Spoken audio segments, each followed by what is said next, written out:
سلام. ما پیش آقای داریوش همایون هستیم در واشنگتن 21 ماه نوامبر 1982.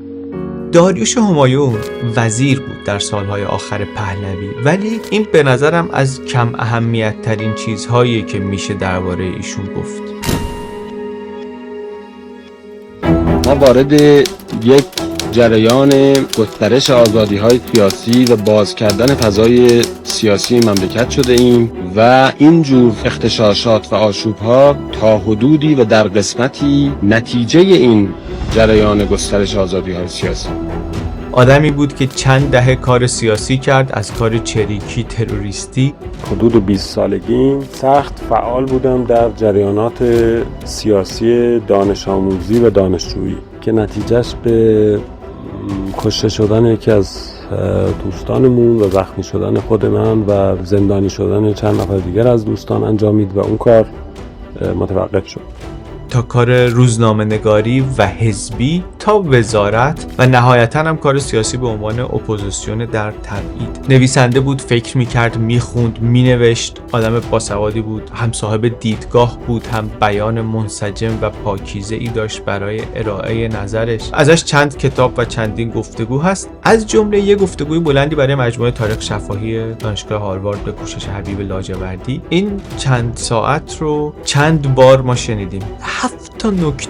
8 تا نکته برجسته این گفتگوی طولانی رو میخوام اینجا یه مروری بکنم، برداشت‌های خودمون، من و آرش بهشتی رو. همیشه میدونید یه همکاره ما اسمشون توی توضیحات هست. میخوایم ببینیم که هم این چجور مصاحبه‌ایه، همین که این آقا چجور آدمیه و بعدم این آدم بعد از 70 سال کار سیاسی و اینا دیدش چی بوده نسبت به ایران، چی فکر میکرده، تحلیلش چی بوده نسبت به ایران، چی بوده نسبت به حکومت پهلوی، نسبت به تجربه شاه چی بوده، نسبت به نقش و جایگاه نیروهای خارجی روسیه و انگلیس و آمریکا در ایران، نیروهای داخلی چپ‌ها، ملی‌گراها، مذهبی‌ها، شاه، مصدق و چیزهای دیگه. هر چه اتفاق میافتاد به زیان ما بود. چه شاه موفق میشد، چه ارتش میتونست شورش ها رو در هم بشکنه، چه انقلابیون موفق میشدن، ما مصرف کردنی بود و از بین رفتنی بود. نه به خاطر اینکه همه چیزایی که میگه فکر میکنیم درسته، به خاطر اینکه میگم این تجربه ها رو داشته، به آدمی که دیدم داشته. خیلی از دیدگاهش چیزایی که باهاش موافقیم، خیلیش ممکنه موافق نباشیم، خیلیش ممکنه به گذر زمان نشون داده باشه که اشتباهه. میخوام اصلا دید خود این آدم رو بریم همونطوری که توی این مصاحبه پرنکته ارائه کرده. میخوام 7 تا نکته از اونجا رو بیاریم بیرون.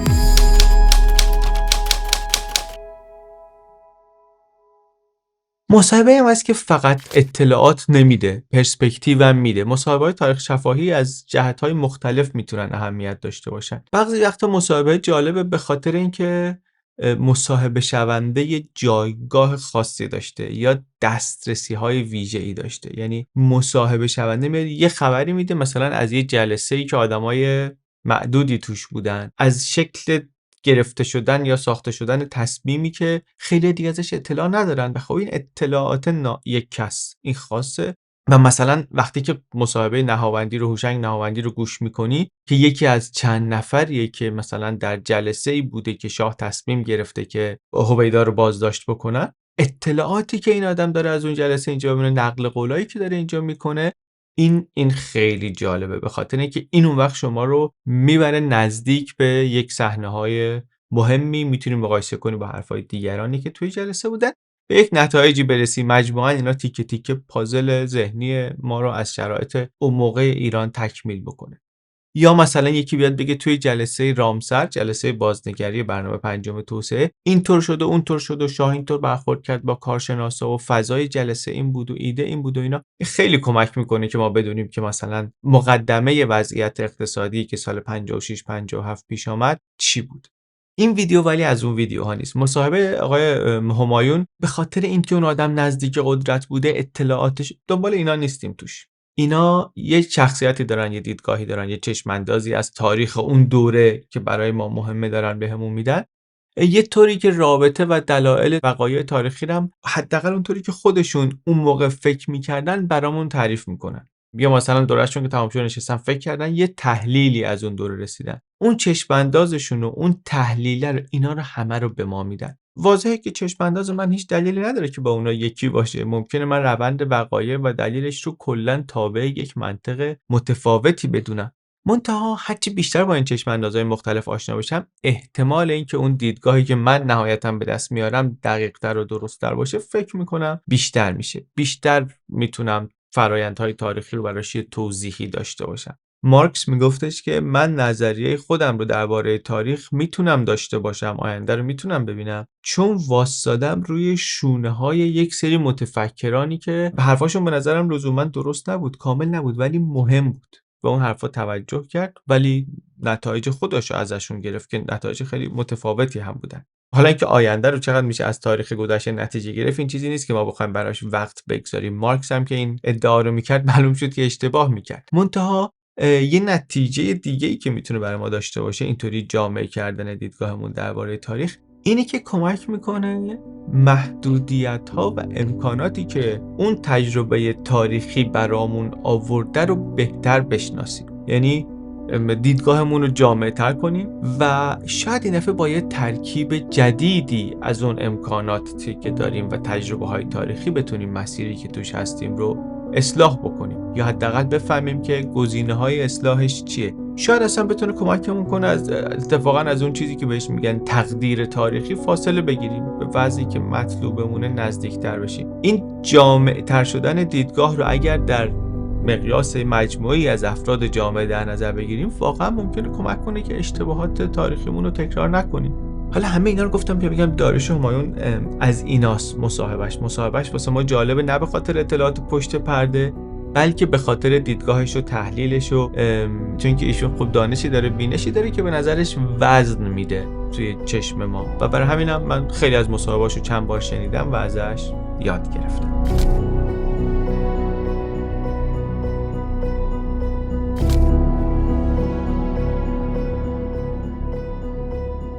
ازش ولی چی میدونستم؟ ما مدرسه که میرفتیم میگفتن که اون مقاله مشهور ایران و استعمار سرخ و سیاه رو که توهین کرده به امام خمینی و اینا، اون داریوش همایون نویسنده اون مقاله توهین به امامه. این چیزی بود که ما در مزه یادم بود.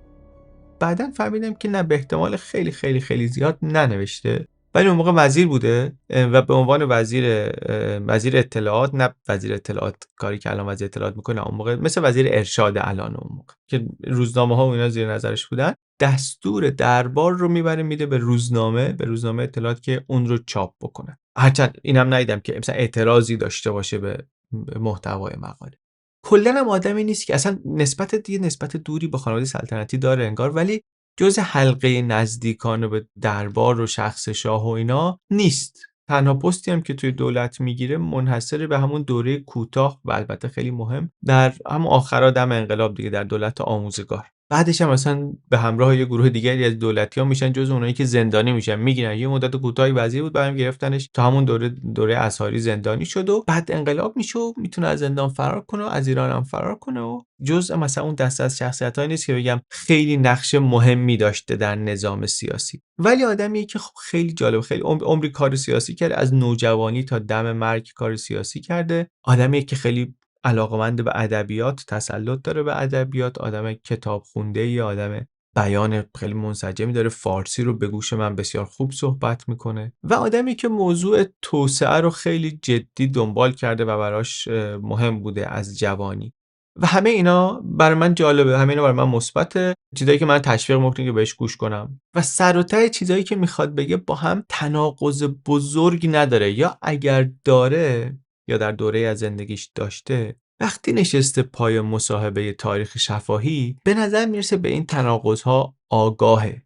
یعنی الان دیگه میکروفون نشسته بگه که مثلا من خوب بودم، من درست گفتم، من جزء اون مثلا اونایی بودم که پیش بینی کرده بودم، یا بخواد کارنامه خودش رو چیز کنه که این گفتگوش از بعضی از گفتگوهای مشابهش به نظر من ارزشمندتر و پسندیده تر هم میکنه. این با اینکه میتونه بالاخره هم قبل از وارد دولت شدن منتقد نظام بوده، هم بالاخره از اونایی که وقتی انقلاب میشه تو زندانه، میتونست عذر و بهانه‌های اینطوری بیاره ولی واقعا نمیکنه و اصلا یه جایی میگه من خودم از وقتی وارد نظام سیاسی شدم فریفته ظواهر قدرت شدم، خیلی علاقه‌مند شدم به امکاناتی که قدرت برام فراهم می‌کرد. بعد اون وقت چسبیدم به حفظ جایگاهم، به جای اینکه از امکانات اون جایگاه استفاده کنم، یک تغییری در جهت خیر عمومی به وجود بیارم، چسبیدم به اینکه اون جایگاه رو حفظ بکنم.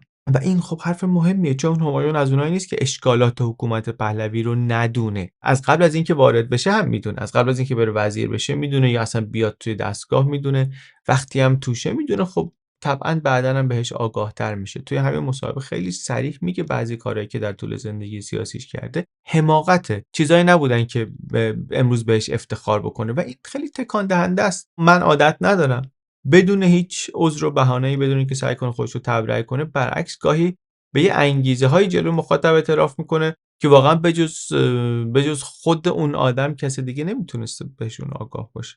قبولیت مسئولیت کردن در یک تجربه شکست خورده باعث میشه که چه با حرفاش موافق باشیم ما چه مخالف باشیم، راحت‌تر قبول کنیم این حرفا رو. یک مجموعه نظرات از منظر یک آدم نزدیک به وقایع هستن. خلاصه در دادگاه داره از خودش دفاع نمیکنه، نمیخواد ثابت کنه بگه من خوب بودم، تقصیر بقیه فاسدا بود، نمیفهمیدن، من میفهمیدم. آدم درس خونده ای از دانشگاه تهران، دکترای علوم سیاسی گرفته، بعدن هاروارد رفته، یه دوره متمرکز به همین موضوع توسعه گذرونده، کلاس هانتینگتون و کیسینجر و اینها رو شرکت کرده و سیاست رو هم به عنوان کار خودش انتخاب کرده و تا آخر عمرم در سیاست مشغول بوده. بعد از انقلاب هم اپوزیسیون میشه. منتها مدل کارش طوریه که خیلی با اپوزیسیون دیگه، با بقیه جور نیست. تو این دسته‌بندی‌های که معمولاً میشناسیم یا حداقل اون موقع بیشتر میشناختیم جا نمیشه. از یه طرف تا آخر طرفدار نظام پادشاهی مشروطه است، هم با چپ ها مشکل داره، هم با اسلام سیاسی خیلی مخالفه.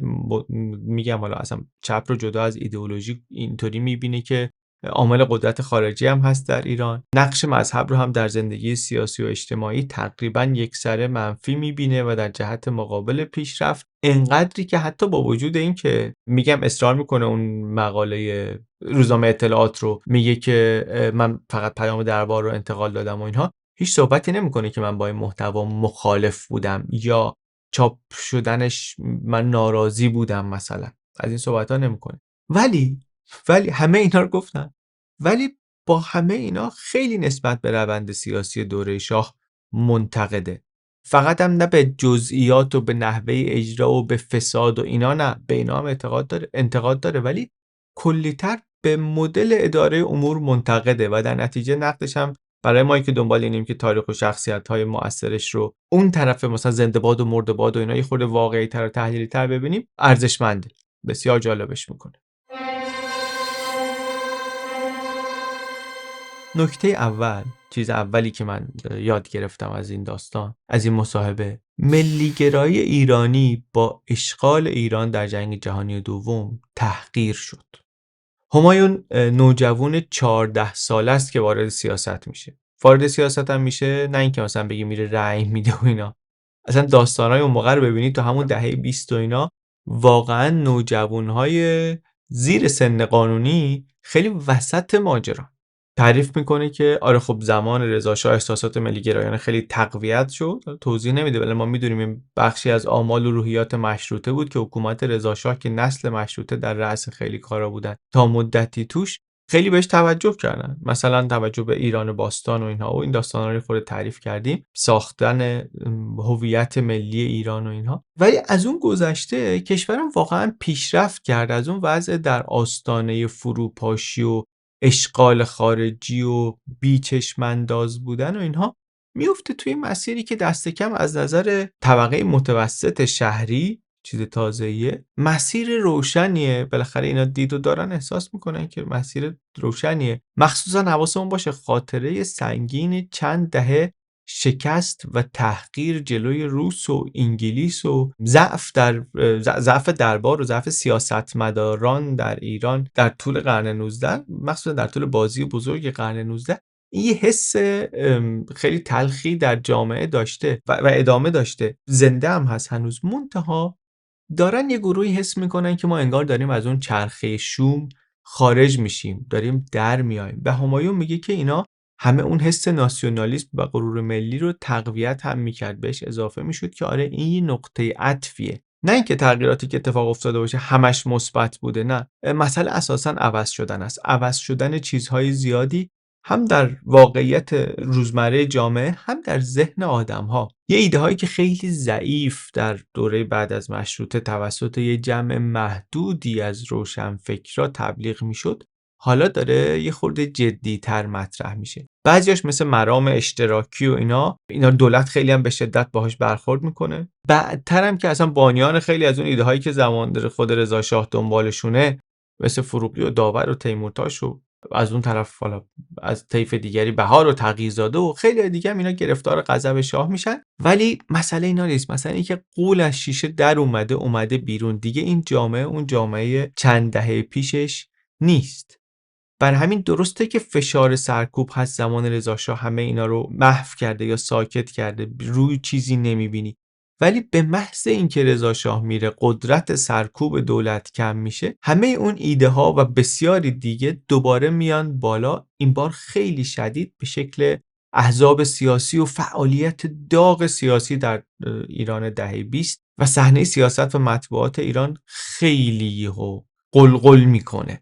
واقعا قلقل میکنه انگار. همایون میگه همه اینایی که داشتن دهه 20 فعالیت سیاسی میکردن در واقع داشتن به اون تغییرات واکنش نشون میدادن، هر کدومشون هر کی به نوعی. یکی مثل آقای همایون میگه که اون ناسیونالیسم و نوسازی دوره رضا شاه برای من مسئله مهم بود. یکی دیگه نه، ممکنه مسئلهش سرکوب و اختناق دوره رضا شاه بوده. ولی هر چی که بوده، همه دارن توی اون انفجار مشارکت سیاسی دهه 20 به یه دوره خیلی مهمی که قبلش بوده واکنش نشون میدن. و نکته مهم اینه که ناسیونالیسم دوره رضا شاه درست در نقطه اوجش خیلی ناجور شکست خورده بود. واضح و آشکار در اوج جنگ جهانی دوم هیتلر جبهه جنگ رو کشید به داخل روسیه. متفقین یعنی انگلستان متحد روسیه برای اینکه جلوی هیتلر رو بخوان بگیرن، گفتن که ما باید کمک برسونیم به روسیه که بتونه جلوی هیتلر واسه. راه کمک رسیدنم از ایرانه و تصمیم میگیرن بیان ایران رو که گفته بود ما در جنگ بی‌طرفیم اشغال کنن که راه کمک به روسیه باز بشه. میگن رضا شاه بی‌طرفی رو نقض کرده. گازنبوری از جنوب و شمال همزمان به ایران حمله میکنن و خیلی سریع ارتشی که نقطه قوت کارنامه رضا شاه فرض میشد و اینا از هم میپاشه و ایران رو میگیرن. از جنوب انگلیس میگیره، از شمال روسیه میگیره و انگار دوباره همون قصه جنگ جهانی اول. بعد از این همه سال کار و تبلیغات و ارتش یکپارچه و چی همه انگار نه انگار. و بعد هم متفقین شاه مملکت رو برش میدارن، از کشور خودش تبعیدش میکنن و خودشون هم تا سالها بعد میمونن، اشغال رو ادامه میدن. شوروی که اصلا جنگ هم تموم میشه میخواد بمونه، نمیخواد بره. چیزی هم نمونده که یه بخشی از خاک ایران رو جدا کنه ببره. البته توقع این که مثلا ارتش یک کشوری مثل ایران در اون وضعیتی که متفقین واقعا نیاز حیاتی دارن به اشغال ایران بتونه مقاومت مؤثری بکنه واقع بینانه نیست. احتمالاً معلوم هم نیست کسی دیگه هم اگه جای رضا شاه بود اگر در رأس قدرت در اون مرحله چقدر میتونست جلوی حمله رو بگیره. اینا موضوع یه ویدیوی دیگه است که ما اصلا به اون دوره رضا شاه نپرداختیم هنوز.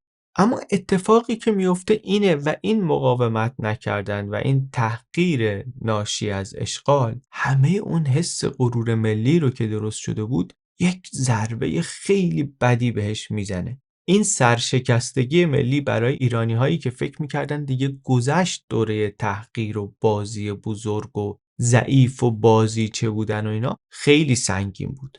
خورد به دیوار سخت واقعیت انگار. همایون میگه جوونا و نوجوانای مثل من واکنشی که نسبت به این وقایع نشون دادن بیشتر احساساتی و رمانتیک بود تا عقلانی، ولی واکنش واقعی بود.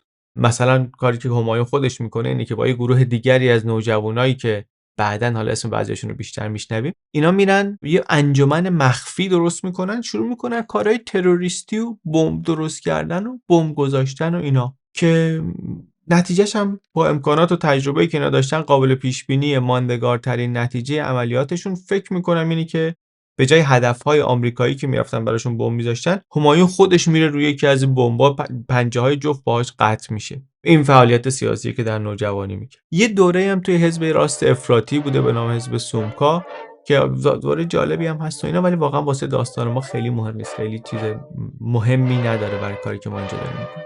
خواستین اینجا بشنوین یا بخونین دربارش.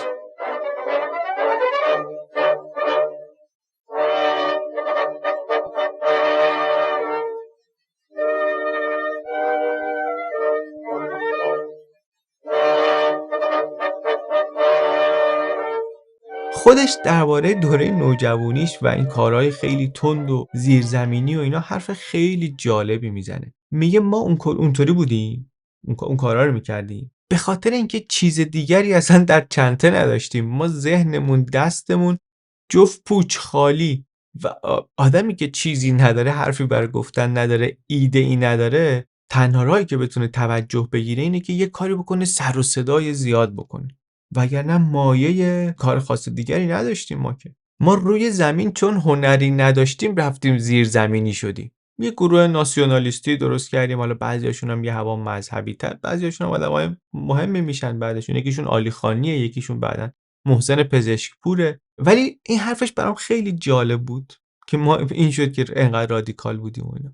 و یه چیز خیلی جالب دیگه، باز همین اول کار مصاحبهش پر از این نکات جالب که این غرور آسیب دیده‌ای که گفتم بعد از اشغال دوباره خیلی ضربه دید و اینها، یکم به این فکر کنیم خارج از مصاحبه همایون این حرف درباره غرور آسیب دیده، چون این موند، این در نیروهای سیاسی مختلف در جامعه ایران موند حتی 10 سال بعدش که موضوع جنبش ملی شدن نفت و اینا بود. میشه دید که چقدر از تصمیم گیری‌ها هنوز متأثر از اون حس و اون جوه، چه تصمیمایی که گرفتن، چه تصمیمایی که نگرفتن، نتونستن بگیرن.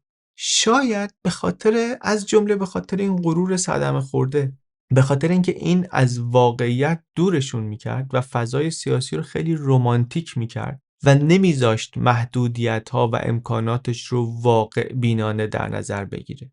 شاید همینم بود که ملی‌های مثل مصدق انقدر هیچ پیشنهاد مصالحه‌ای رو نپذیرفتن در منازعه نفت تا شکست خوردن. می‌بینیم، من فکرم شاید به اینم باید اینطوری هم باید فکر کرد، یا جلوتر هم میشه آورد سر این رشته غرور آسیب دیده رو. جنبش ملی اون میشه سرنوشتش، مصدق شکست میخوره، ناکامی ها و تلخی 28 مرداد در حافظه جمعی ایرانی میمونه و بعد 15 سال بعدش در انقلاب 57 شعار استقلال رو میکنه یکی از خواسته های اصلی انقلابی ها، میشه یه چیزی که مردم رو میشه باهاش همراه کرد.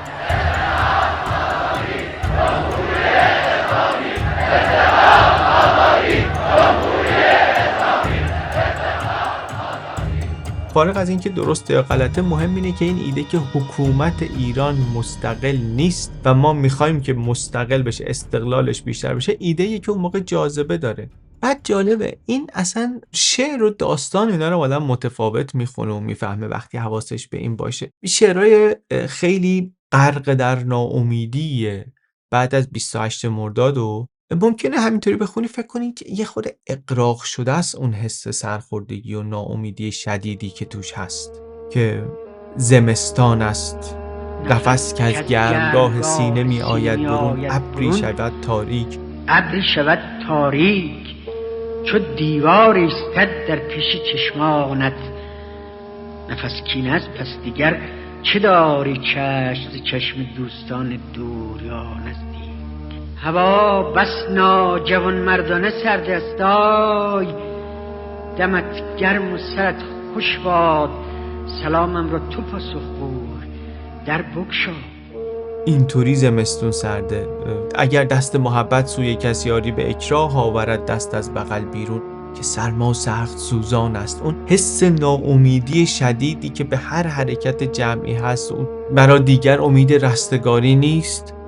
داد میزنه یارو تو کوه، بعد صداش برمیگرده تو صورت خودش که آری نیست، آری نیست. این ممکنه فکر کنی مثلا اغراق شده است، ولی اگه بذاریش توی کانتکست، بگذاری تو بستر این ادامه داره این حس، اینو در ادامه اون سرخوردگی بعد از اشغال، بعد از جنگ دوم، اینو بذاری کنار سرخوردگی بعد از اشغال جنگ اول، سرخوردگی اوضاع تحقیرآمیز قرن 19، اون وقت شاید بفهمی که او این یه چیزیه که اینطوری جمع شده. اون موقع شاید بتونیم بهتر درک کنیم اون واکنش جامعه رو. یک زنجیره ای از شکست‌های پی در پی که توش یه چراغای امیدی روشن شده، یا در دوره رضا شاه یا بعدتر جنبش ملی مصدق، و بعد از این که هر دوشون با دخالت مستقیم و مؤثر خارجی ناکام موندن، این اینطوری داره خودشو میرزه بیرون. اینم نکته‌ای که حرفای منظم همایون چشم من رو بهش باز کرد. پس نکته اول، غرور ملی پرورش یافته زمان رضاشاه با اون شکست و خلأ تحقیرآمیزش آسیب بدی دید که سایش تا چند دهه روی جامعه ایرانی موند و این رو همایون خیلی خوب توضیح میده و تحلیل میکنه. بعدم جلوتر میاردش تو مسیر انقلاب 57 که حالا اونجا هم باز درباره‌اش صحبت میکنه. نکته دوم درباره اینه که پروژه اصلاح طلبی یا میانه روی که میگه ما اونجا دنبالش بودیم، این پروژه از پیش شکست خورده بود. یه تصویری میده از وضعیت سیاسی اون روز ایران، پوزیسیون و اپوزیسیون و اینا. بعد توضیح میخواد بده که چی شد که یکی مثل من داریوش و همایون که خیلی موافق خیلی از کارهای نظامم نبودم، نهایتش تصمیم گرفتم برم تو و از توی دستگاه کارهایی رو که میخوام دنبال بکنم. به جای اینکه اصلا من که مخالف بودم، خب میتونستم برم اپوزیسیون بشم، میتونستم برم یه خط دیگه سیاسی دیگه. چرا رفتم از تو خواستم به اصلاحات مثلا کمک بکنم؟ چون داستان اینه که تو جو دهه 20 همایون میگه من طرفدار مصدق بودم. من به عنوان رهبر میلیون از اوایل دهه 20 در تقابل مصدق و سید ضیا طرفدار مصدق بودم، بعدتر در تقابل مصدق و قوام طرفدار مصدق بودم، تا 30 تیرم من طرفدارش بودم، تو راهپیمایی 30 تیرم شرکت کردم، ولی بعدش زده شدم.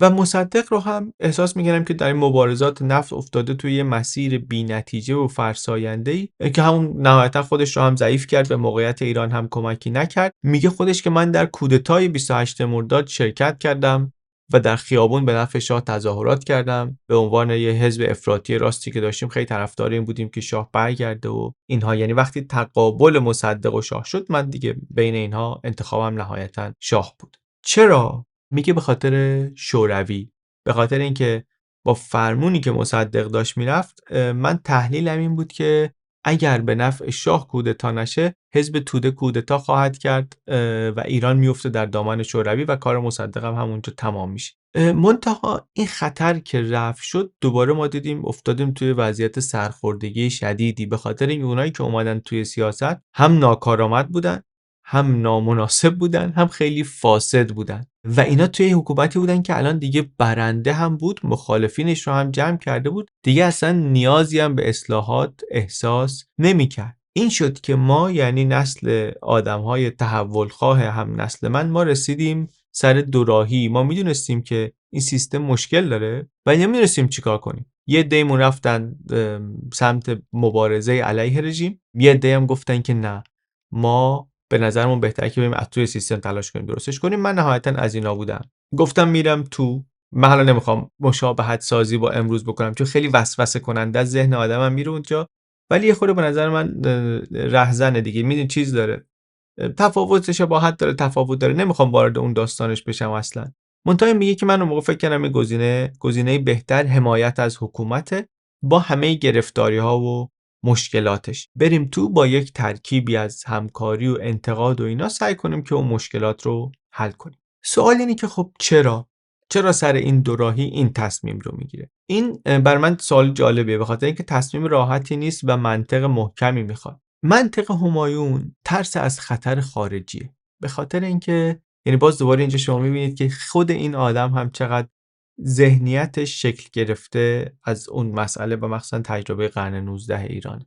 نگرانی بزرگ رو شوروی میبینه. اتحاد جماهیر شوروی بعد از جنگ یکی از دو ابرقدرت سربرآورده از جنگ جهانی دومه که به لحاظ تاریخی هم چشم داشت به ایران داشته، ژئوپلیتیک هم منافع داره و خیلی هم الان قدرتمند. و همایون میگه که من فکرم این بود که اینجا اگر بی‌ثباتی سیاسی به وجود بیاد، یه خلأ قدرتی درست بشه، شوروی بهره برداری خواهد کرد. کلا وقتی دلایل خیلی از موضع‌گیری‌هاشو میخواد توضیح بده، نقش خیلی پررنگی برای شوروی میبینه. و بجز این البته به اپوزیسیون هم نگاهش خیلی منفیه و اونجا هم برای خودش جایگاهی نمیبینه. میگه من اپوزیسیون رو نگاه میکردم، ملی‌ها بودن، چپ‌ها بودن، مذهبی‌ها بودن. حالا نگاهشو به اینا رو جلوتر میگم، ولی خب اصلا چپ‌ها رو که کلا عامل شوروی میبینه خیلی بدبینه. ملی‌ها و مذهبی‌ها رو هم به نظرش اینا هم مسائل ایران رو درست درک نمیکنن. سعی میکنه که با حفظ فاصله ایده‌هایی رو که داره در قالب همون نظام شاهنشاهی اجرا بکنه. منتها این کاری که خودش هم میگه که این مأموریت غیر ممکن بود. اصلا در چارچوب اون سیستم شدنی نبود که مثلا شما بخوای بیای با فاصله گذاری یه جور حمایت مشروط و مشفقانه اینطور مثلا کاری پیش ببری. میگه تجربه نه اینکه تجربه‌ای که شکست خورد، میگه تجربه‌ای که محکوم به شکست بود. به خاطر اینکه در چشم مردم کسی بین ما و سیستم تفاوتی نمیدید که درسته که ما میگفتیم ما اصلاح طلب هستیم، تحول خواه سیستم هستیم و اینا، ولی واقعیت اینه که واسه مردم ما هم همونقدر تو حکومت بودیم که بقیه توی حکومت بودن. خود همایون میگه اصلاح طلبان، من توی ویدیو میگم تحول خواهان شاید بهتر باشه، به خاطر اینکه واقعا نمیخوام با موضوع سیاسی امروز قاطی بشه. شباهتایی دارن، تفاوتایی دارن، اینا بحث سر اینش نیست. یه اسمی میخوایم صداش کنیم، شباهت و تفاوت‌ها رو هر کسی واسه خودش فکر کنه در بیاره. ولی حالا حرف اینه از طرف توده مردم در واقع اینا با نظام سلطنت و نظام حاکم و اینا یکی هستن. اینا هم نمیتونن وجه تمایزی بین خودشون و بقیه کسایی که مثلا وزیر وکیلن تعریف بکنن. همایون میگه اوایلش خود راحت‌تر بود، بالاخره داشتیم مبارزه با نیروهای خارجی، شوروی، انگلیس، عوامل داخلی اینها میکردیم، هدفمون هم خیلی مشخص بود، میشد حول این مبارزه برای منافع ملی هویتی درست کرد. ولی بعد از 28 مرداد این مسئله تعریف جایگاه و هویت برای ما خیلی سخت‌تر شد.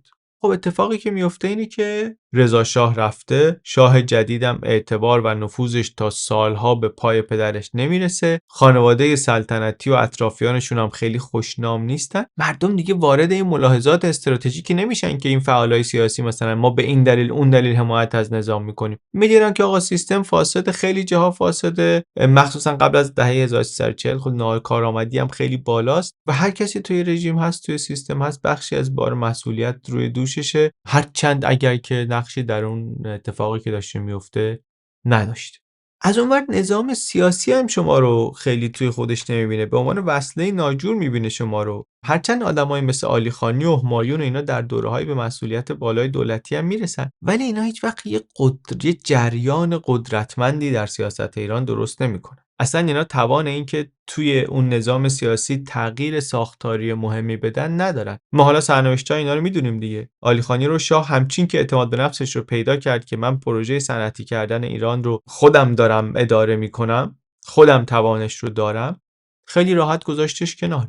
یا خود همایون رو زمانی بهش بازی دادن که عملاً بازی تمام شده بود و بعدم سعی کردن بگن که مسئول وضعیت موجود اینا هستن، اینا رو بگیرن بز بلاگردان نظام حاکم هم بشن. همیشه متهم به سیاه‌نمایی و بدبین بودن و چندین بارم تذکر خیلی جدی میگیره. یه بارم من میشه که روزنامه نره، روزنامه خودش در واقع نره و رابطش با شاه اصولاً خوب نیست. و این وضعیت باعث میشه که واقعا هیچ وقت نتونه این جریان تأثیر خاصی روی روند معادلات سیاسی داشته باشه. گاه و بیگاه سعی میکنه مثلا یه انتقادات اینایی بکنه، ولی هیچ وقت انتقادات که خلق با توجه به جایگاهی که اینا دارن خیلی هم با زبان نرم و بی اثری بیان میشه، صدایی توی جامعه پیدا نمیکنه. نهایت اثرش اینه که اعتماد سیستم رو هم بیشتر از دست میدن، تاثیرگذاریشون از اونی هم که قبلا بود کمتر میشه. اینه که میشن یک پروژه از پیش شکست خورده که در واقع نه قدرت جدیشون میگیره نه جامعه جدیشون میگیره. نکته سوم، نگاهی که همایون به مصدق داشت. من وقتی صحبت‌های آدم‌ها رو میشنوم یه چیزی که بهش توجه میکنم اینه که این آدم در مورد کسایی که باهاشون مخالفه چطوری صحبت میکنه. یعنی میتونن توی مخالفشون چیز مثبتی ببینن یا نه، یا اینکه نه انقدر در دنیای خودشون و در تقابل خودشون غرقن که فکر میکنن که چون این مخالف ماست همه چیش بد. یا مثلا وقتی نظر اون رو میخوان تعریف بکنن، نظری که باهاش مخالف بودن میخوان تعریف بکنن، تحریف میکنن، درست روایتش نمیکنن. این بر من یک آزمون تعیین کننده است. طبعا ویژگی که خودم هم دوست دارم داشته باشم، بتونم خوب و بد کارهای آدم‌ها رو مستقل از نظری که درباره‌شون دارم ببینم و بگم. و یه چیزی که جایگاه همایون رو در نظر من بالا برد، حرفاش درباره مصدق بود. مصدق شخصا آدم فوق‌العاده با استعداد و یک رهبر سیاسی درجه اول بود. مسلماً ما در تاریخمون کمتر کسی مانند مصدق داشتیم، شاید هیچ کس مثل مصدق نداشتیم. مصدق بدون اینکه یک رهبر مذهبی باشه یا بدون اینکه پادشاه باشه توانست رهبری مملکتی شد. تا اون روز در ایران چنین کسی نداشتیم.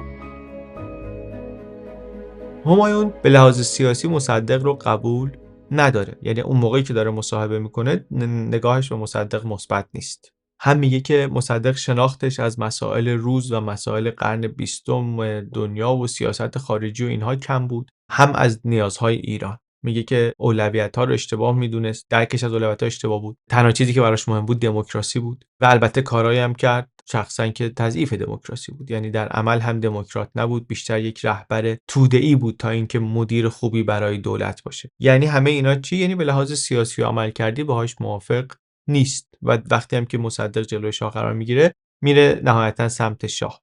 اما هیچ کدوم اینا باعث نمیشه که کیفیت‌های مصدق رو نبینه.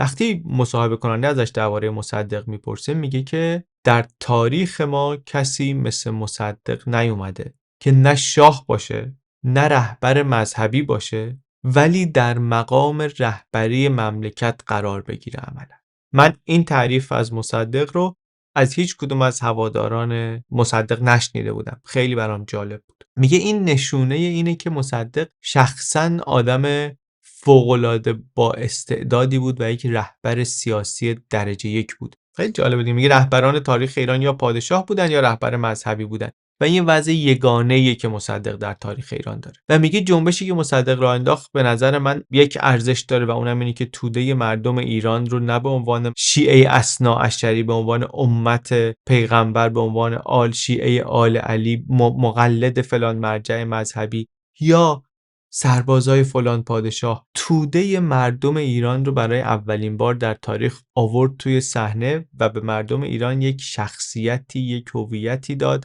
که همایون میگه هیچ وقت دیگه از بین نمیره. میگه مردم به عنوان مردم، نه به عنوان بستگی‌های مذهبیشون یا اطاعت از یک نظام سیاسی مستقر یا یک پادشاه سنتی، آمدن و یک کارایی کردن و تأثیری گذاشتن توی سیاست ایران. و میگه به این معنی مصدق در تاریخ ناسیونالیسم ایرانی جای فوق‌العاده مهمی داره.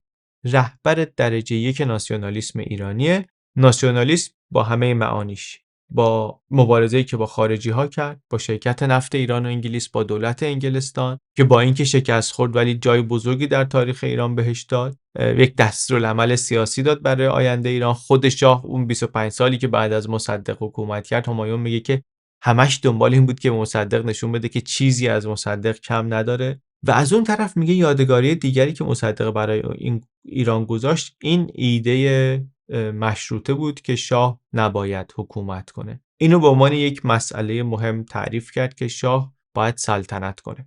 حالا این حرف تازه‌ای نبود که مصدق بزنه دیگه، این داستان مشروطه است.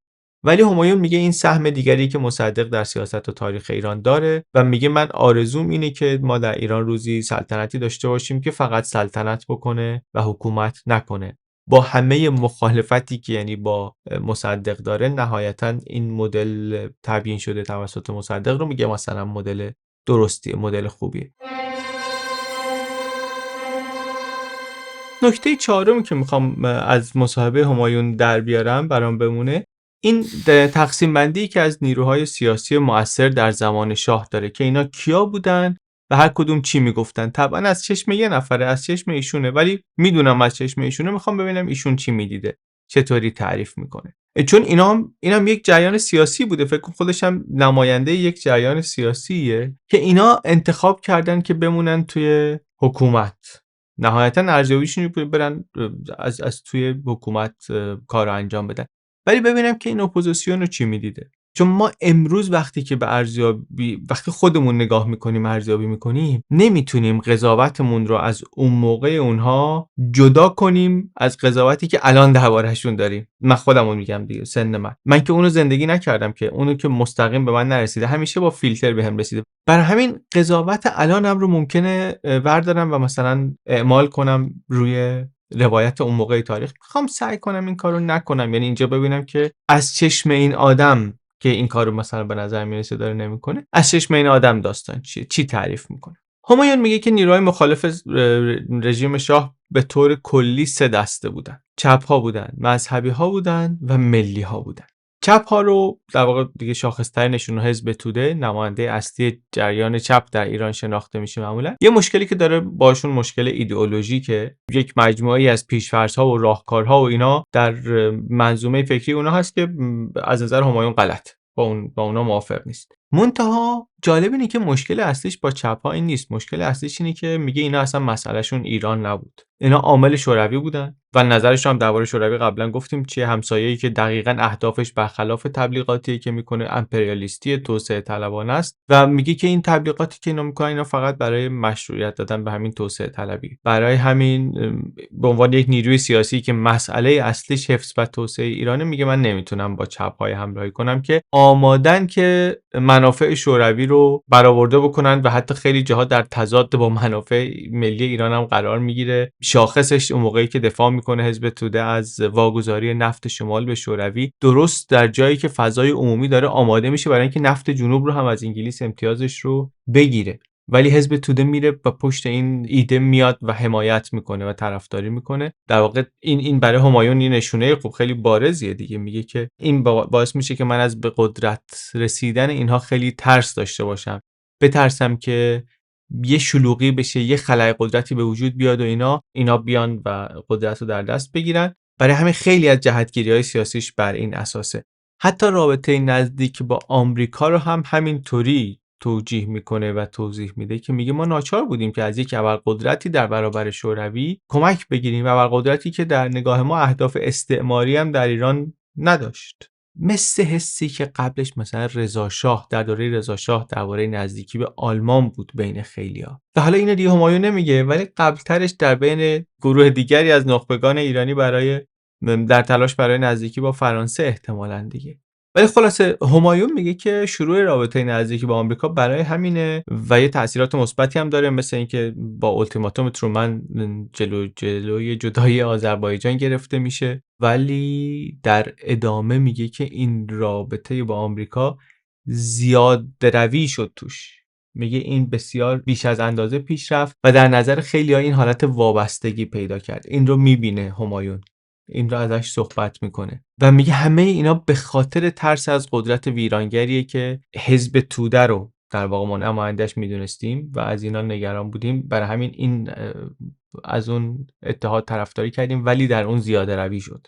و بعد درباره نیروهای مذهبی میگه که اگه چپ‌ها مشکلشون این بود که شوروی می‌خواستن تحویل بدن ایرانو، نیروهای مذهبی مسئلهشون اینه که می‌خوان انتقام سالهای رضا شاهی رو بگیرن.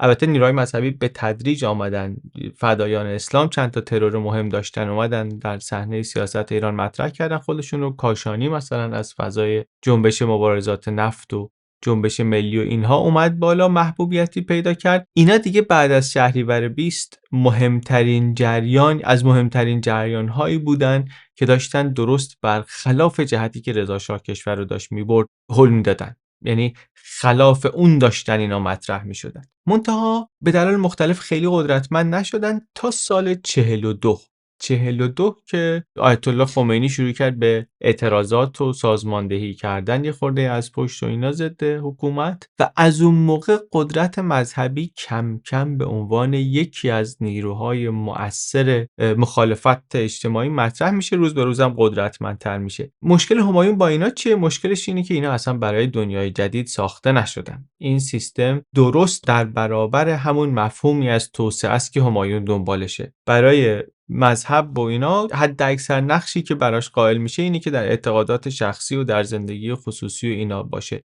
بخواد به عنوان نیروی اجتماعی مطرح بشه، میگه نه، این عامل پس رفت میشه. و بعد بجز این که برنامه‌اش در مقابل نوسازی ایرانه، یه نکته مهم دیگه هم دربارش میگه اینا انگیزه قدرتمند و قوی دارن که انتقام دوره رضا شاه رو بگیرن که از عرصه اجتماعی حذف شده بودن و قدرتشون خیلی محدود شده بود. اینجاست که میگه خطر این جریان مذهبی برای یک عده‌ای از فعالان سیاسی خیلی برجسته میشه و همایون خب طبعاً با این هم خیلی مرزبندی خیلی جدی داره. آخرین گروه مخالف دیگری که هستن جبهه ملی هن.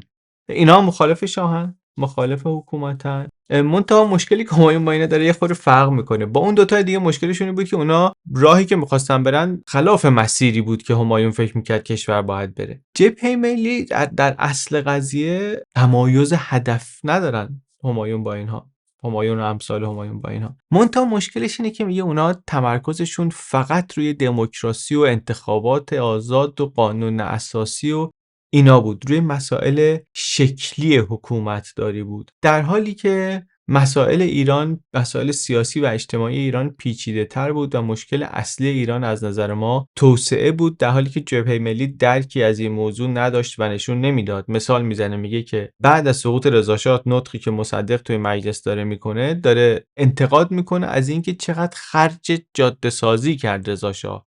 میگه در مملکتی که توش آزادی نبود، دموکراسی نبود، چرا این همه خرج راهها کردن؟ و همایون میگه که مصدق متوجه نبود که اگه اون راهها نباشه، اگه دسترسی به نقاط مختلف کشور نداشته باشه، اصلا یکپارچگی سرزمینی درست نمیشه، اصلا از توی این امکان نداره دموکراسی و آزادی بخواد در بیاد. عکس قضیه صادق نیست، یعنی ممکنه کشور به هم پیوسته باشه و راهها وجود داشته باشه و اینا و دموکراسی هم به وجود نیاد، ولی اون زیرساخته حتما شرط لازمه و این چیزیه که میگه جبهه ملی اصلا بهش توجه نمیکرد و یه تفکر تک‌بعدی و حقوقی داشت و به مشکلات محتوایی هم توجه نکرد و بر همین هم کارش به جای رسید که میگه اگر با عملیات انگلیسی آمریکایی سرنگون نمیشد، با یک عملیات شوروی سرنگون میشد.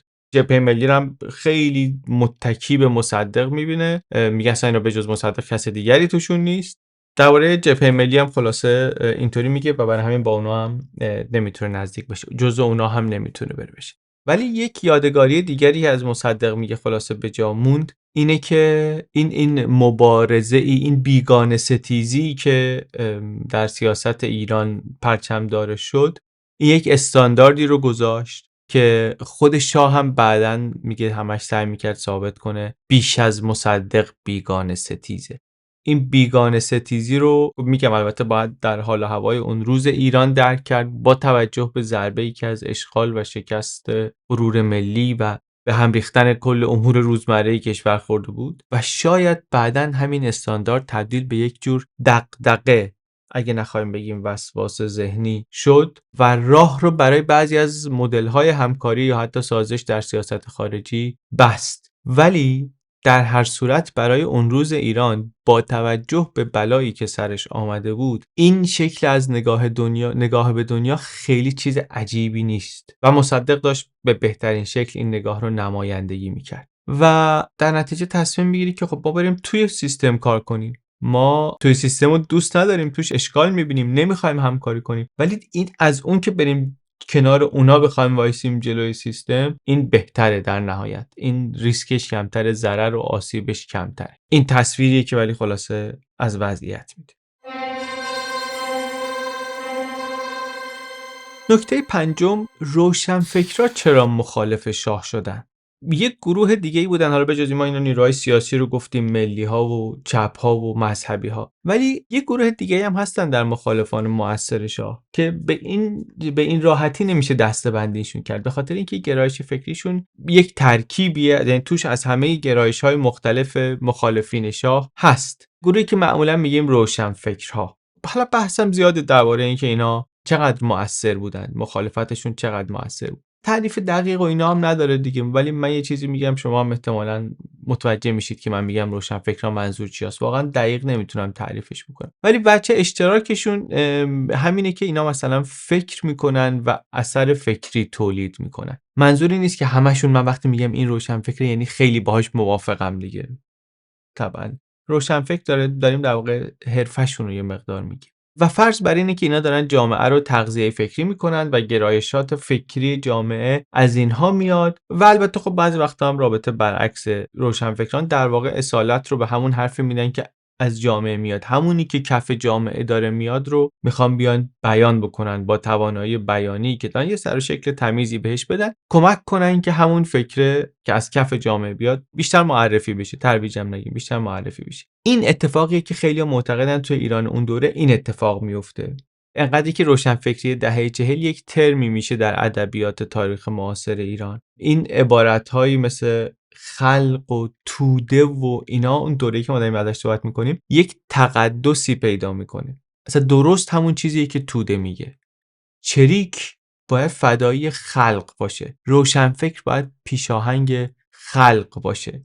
روشنفکرها خیلی وقتا یه گرایشی به چپ هم دارن، ولی بعد از شکستی که اعراب از اسرائیل خوردن 1967 این گرایش در ایران شدیدتر هم شده. خیلی‌ها تحت تاثیر جنبش‌های ضد امپریالیستی هستن که شوروی خیلی تبلیغش رو میکرد. یک اتفاق دیگه هم ولی افتاد در تغییر گرایش روشنفکری در ایران و به وجود آمدن اون چیزی که بعداً بهش گفتن روشنفکری التقاطی که سال 42 با شوک 15 خرداد 42 از 28 مرداد 10 سال میگذشت. شاه تقریبا همه مخالفین رو قلقم کرده بود و داشت میرفت که قدرت طبقه زمیندار رو هم با اصلاحات ارضی از بین ببره و واقعا بی‌رقیب به نظر میرسید که یهو یک رهبر مذهبی به نظر رسید که تونسته یک شورش مهمی رو سازمان بده. آقا من اعلام خطر میکنم، ای ارتش ایران من اعلام خطر میکنم، سیاسیون ایران من اعلام خطر میکنم، ای بازرگانان ایران من اعلام خطر میکنم، ای علمای ایران، ای مراجع اسلام من اعلام خطر میکنم. و از این مهمتر اون انتقادهایی که جرقه این جنبش رو زده بود اغلبشون یه طوری بودن که فصل مشترک بودن بین دیدگاه‌های مذهبی و چیزای دیگری که بقیه مخالفین شاه بهشون اعتراض داشتن. یعنی آیت الله خمینی نظرش هرچی که بود درباره اصلاحات ارضی مستقیم نگفت من با اصلاحات ارضی مخالفم، تا جایی که من متوجه شدم اون چیزی که اومد گفت باهاش مخالفم کاپیتولاسیون بود که این مردم اگه شاه شما رو سگ آمریکایی زیر بگیره میبرنش دادگاه، نمیدونم آشپز آمریکایی رو شاه شما بکشه نمیتونن ببرنش دادگاه، از این حرف. دولت با کمال وقاحت از این امر نگین طرفداری کرد. ملت ایران را از تک‌های امریکا پرتر کردند، ما را فروختند، استقلال ما را فروختند و باز هم چراغانی کردند، پایکوبی کردند.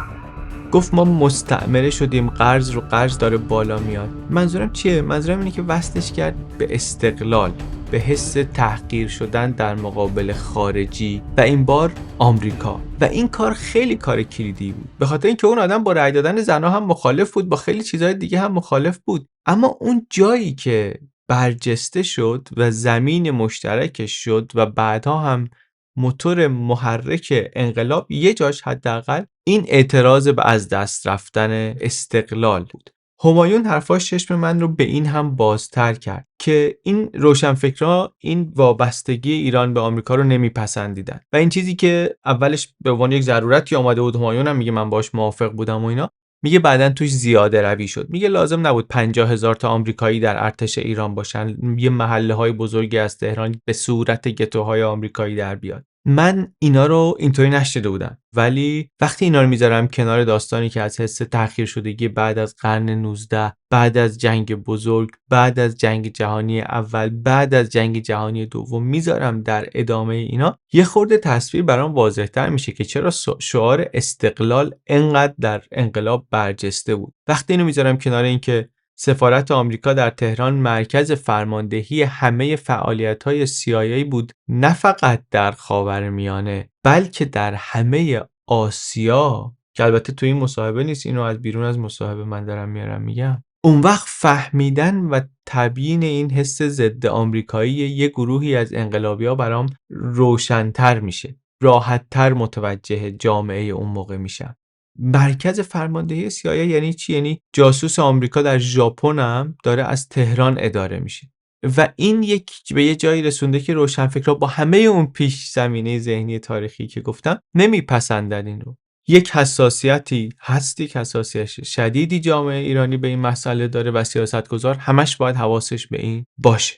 ولی این به هر حال به نظر میاد که اشتباهی اون سیستم میکرد و این روشنفکرایی که به قول همایون حالا خیلی هم تحت تاثیر پروپاگاندای جنگ سردی شوروی بودن و روحیه ضد امپریالیستی را باور کرده بودن و اینا، این براشون موضوع مهمتر شد. زمینه تاریخی بود، تبلیغات جنگ سردی بود، همه اینا شرایط لازم رو فراهم میکرد. یه چیز دیگه ای لازم داشت که این حل بده این آدم رو بگی که منی که یک سلاح مؤثری دارم، این سلاحمو میارم جلوی این سیستم. و اون از کجا اومد؟ اون کاری بود که مذهبی‌ها تونستن به رهبری آیت الله خمینی بکنن. این یه پالس خیلی مهمی بود برای روشنفکرهای مخالف شاه که شما اگر دنبال مبارزه با شاه هستی، در ایران سلاح مذهب، الان من دارم بهتون نشون میدم که این میتونه کار کنه، این میتونه جواب بده.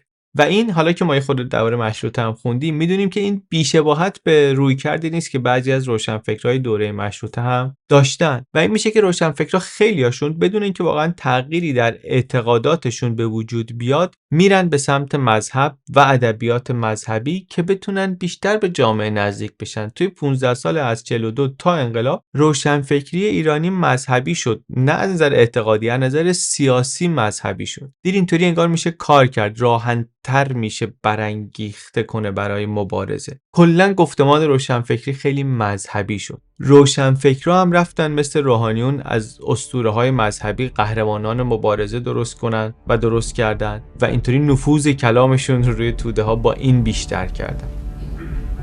انما الحیات و عقیدت الجهاد. سخنم را با گفته‌ای از مولا حسین شهید بزرگ خلق‌های خاورمیانه آغاز می‌کنم. من که یک مارکسیست لنینیست هستم، برای نخستین بار عدالت اجتماعی را در مکتب اسلام جستم و آنگاه به سوسیالیسم رسیدم.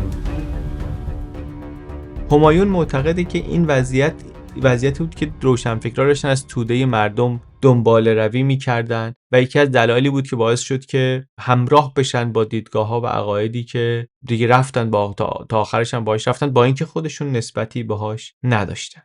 ولی بجز اینا میتونه توضیح ماجرا باشه. یه سوال دیگه هم میمونه و اونم اینه که چرا اغلب روشنفکرها یا اینطوری گفتمان روشنفکری ایران یه بخش انقدر بزرگیش ضد شاه شد؟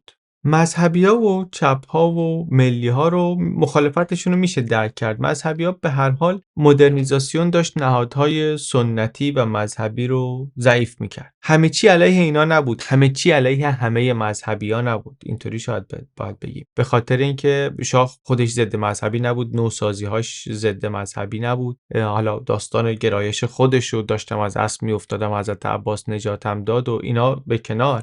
توی سیاست‌های کلانتر، مخصوصا اونطوری که آقای عباس میلانی تعریف میکنه، مقایسه میکنه با دوره رضا شاه، به نظر میاد که در این دوره شاه خیلی هم سازش کرده بود، نزدیک شده بود به روحانیت، به نهادهای مذهبی. نه به این معنی که اومده باشن توی سیستم، به این معنی که خیلی اجازه فعالیت بیشتری پیدا کردن، آزادی عمل بیشتری و حمایت بیشتری توی کانتکست جنگ سرد و برای مبارزه با کمونیسم و اینا. ولی میلانی تعریف میکنه دیگه که چقدر مسجد بیشتر ساخته شد، چقدر حوزه علمیه، چقدر تکیه، چقدر حسینیه. آخوندها اجازه پیدا کردن مدرسه ویژه برای خودشون درست کنن. اگر سیاست‌های زمان رضا شاه می‌خواست اتفاق بیفته، ادامه پیدا بکنه، این روند نبود.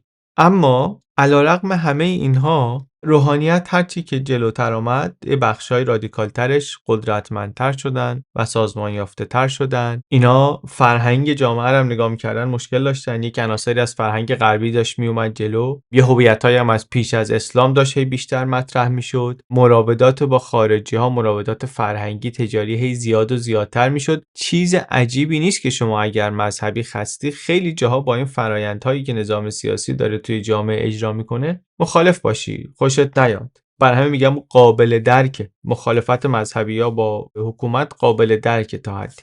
از اون طرف چپ‌ها هم بالاخره چاه از چپ‌ها تنفر داره، از حزب توده مخصوصا به عنوان مهمترین حزب چپ در ایران خیلی هم واضحه، خیلی هم آشکاره. ما میگیم بعضی وقتا شاه یه حرکتایی به سمت شوروی کرد، ولی اونها بیشتر یه مانورای سیاسی به صورت کلی. شاه خودش رو در اردوگاه غرب سرمایه‌داری تعریف کرده. و کلاً هم مناسبات سرمایه‌داری که روز به روز داره بیشتر میشه در ایران، قدرتمندتر میشه در ایران. بر همین مخالفت اینا هم واسه جای تعجبی نداره. جبهه ملی هم مشکل اصلیش برمیگرده به زخم تاریخی که دیگه حکم هویت براشون پیدا کرده و شاه هر چقدر سعی کنه این جست رو بگیری که من اتفاقا رهبر ملی ایرانم و اینا، برای جبهه ملی شاه کسیه که رهبر ملی منتخب مشروطه رو با کودتایی که خارجی‌ها ترتیب دادن برکنار کرده و برای همین کلا مشروعیتش زیر سواله. یعنی اینا قشنگ دیگه خط کشیشون معلومه و اینا میشه فهمید که چرا مخالف هستن و نهایتاً هم نیروهای پشت انقلاب رو میشه توی اینا شناسایی کرد و مخالفتشون رو توضیح داد.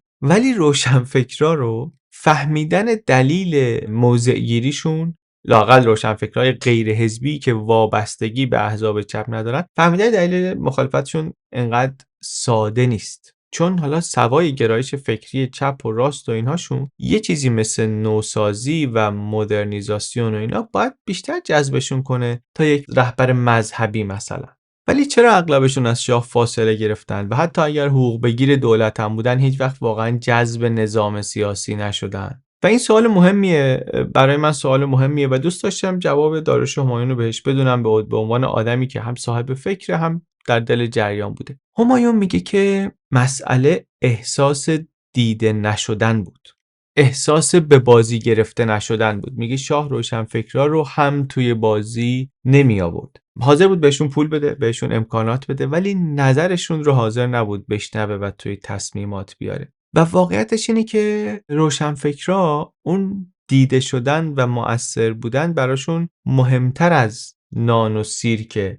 نان و سیرک در روم باستان میگفتن امپراتور نان و سیرک مردم رو تأمین بکنه خیال راحته دیگه، بسته، کسی دیگه ازش چیز دیگری نخواهد خواست. همایون میگه رفتار حکومت شاه هم همین بود و بعد شاکی بودن که ما به اینا شغل میدیم، تو تلویزیون، تو کانون، تو دفتر مخصوص شهربانو امکانات میدیم، پس چرا اینا شاکیه؟ خب اینا شاکی هم به خاطر اینکه اصلا ماهیتشون ماهیتی داره که نه نان براشون اولویت داره نه سیرک براشون اولویت داره. اولویت برای اینها دیده شدنه و این دقیقاً همون چیزیه که شما نمیتونید بهشون بدی، به همونطوری که به هیچ کس دیگر هم نمیدی، کس دیگه ای رو نمیبینه. این احساس دیده نشدن، شریک نبودن در تصمیم گیریه.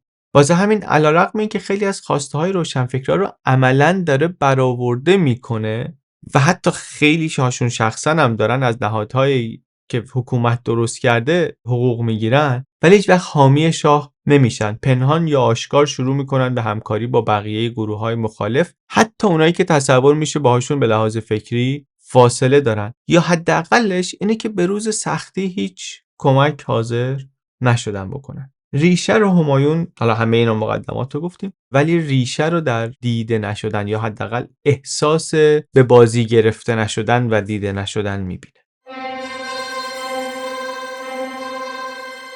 نکته ششم، مشکلات ساختاری حکومت پهلوی، حکومت شاه. چیزی که برای من خیلی جالب بود این بود که ببینم حالا آدمی که تا آخر عمرش خودش رو مشروطه خواه میدونه، یعنی با نهاد سلطنت مشکل اساسی نداره، حالا این پس مشکل کجا میبینه؟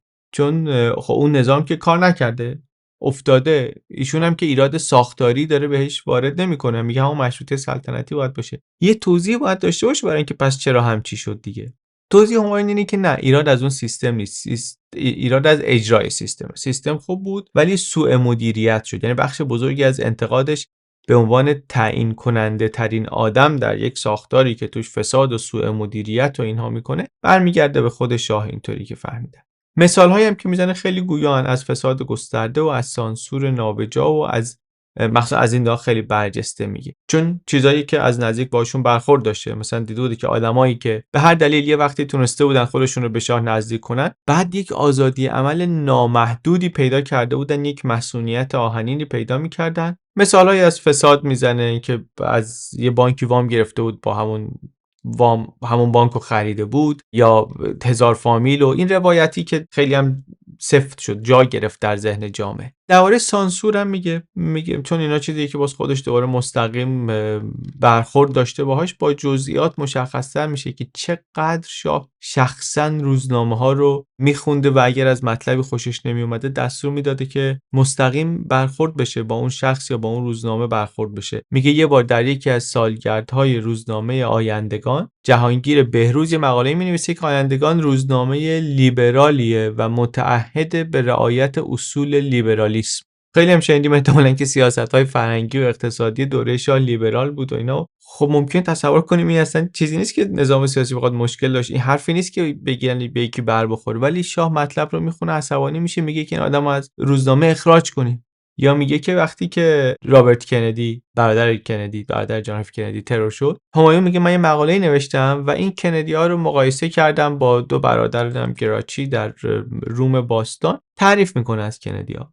شاه میدونیم حالا کندی خوشش نمیومد، ترجیح میداد همون موقع مثلا نیکسون رئیس جمهور شه جای کندی. شاه این مقاله رو میخونه، قبل از اینکه چاپ بشه دستور میده که این چاپ نشه. این اصلا نه دیگه مشکلی، این ربطی به سیاست داخلی داره نه به سیاست شاه داره، یه چیزی درباره آمریکا صرفا به خاطر اینکه شاه از کندی خوشش نمیاد. این سطح از دخالت مستقیم در یک کاری انقدر جزئی، خب معلومه که مال یک دولت مدرن پیشرفته نیست. و از همه جالبتر مواردی که مقاله چاپ میشه همینطوری به یه دلیلی نظام سیاسی یا شخص شاه خوششون نمیاد، نویسنده رو مجبور میکنن جبران کنه چیزی رو که نوشته. یعنی چی؟ یعنی یه مطلبی بنویسه درست برعکس مطلب قبلیش و در تایید دیدگاهی که نظام سیاسی یا شخص شاه دوست دارن. من خودم قبلا ماجرای این ترانه‌های طلایه‌دار و رسول رستاخیز و اینا رو از داریوش شنیده بودم، ولی این رویکردی که ظاهرا خیلی عمومیت داره، حکم یه جور توبه نامه داره.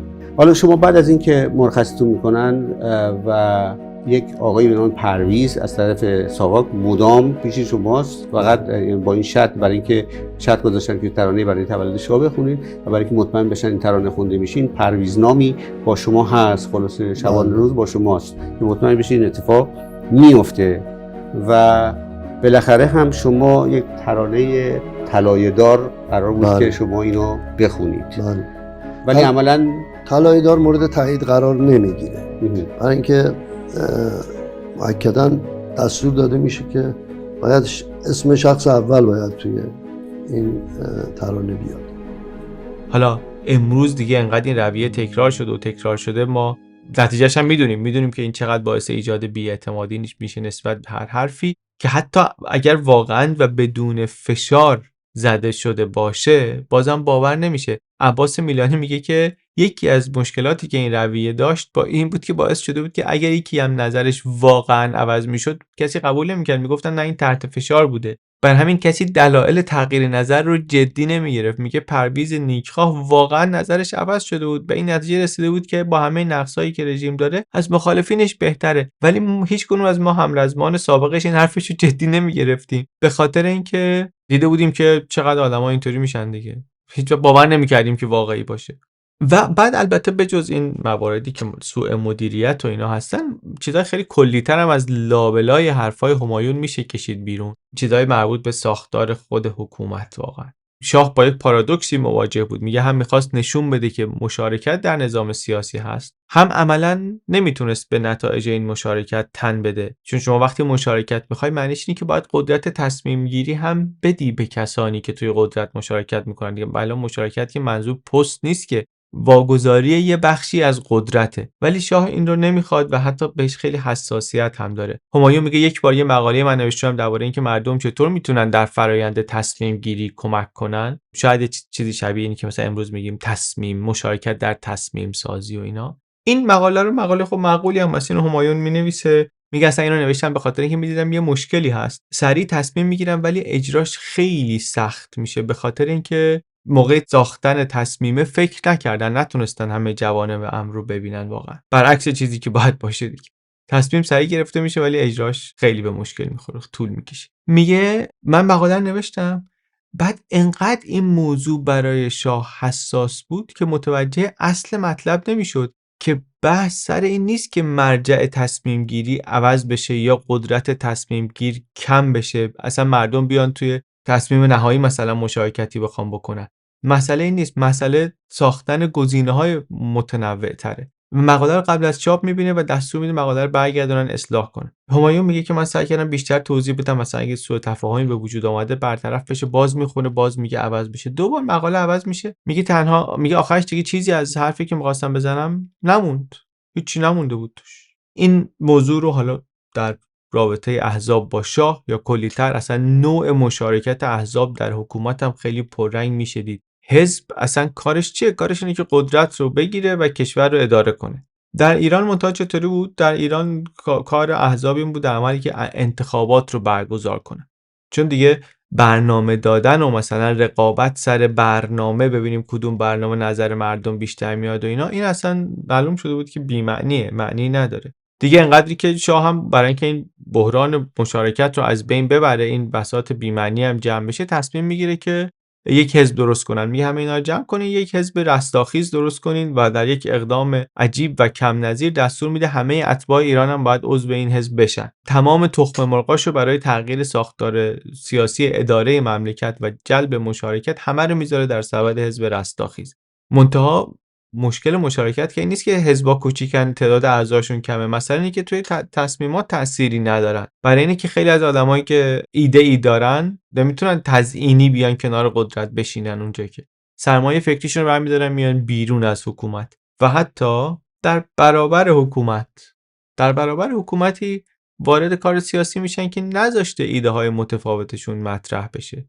یه عکس دیدیم از دانشجوهای اعزامی 1307 زمان رضا شاه که از رادمنش تا سنجابی و بازرگان و فریور و کلی آدم دیگه توش بودن. تو اون عکس دانشجویان اعزامی دیدیم چقدر از اون آدما اولش وارد کار سیاسی نشدن، اینا برگشتن رفتن سر همون کارهایی که درسشو خونده بودن و دانشگاه و اداره و اینا، رفتن دیدن تو سیستم مشکلاتی هست که نمیشه حلش کرد. برای حل کردن اون بود که رفتن وارد سیاست شدن و بعد وقتی راه مشارکت سیاسی براشون بسته شد، اینا در مخالفت سیاسی تندتر و تندتر و تندتر شدن.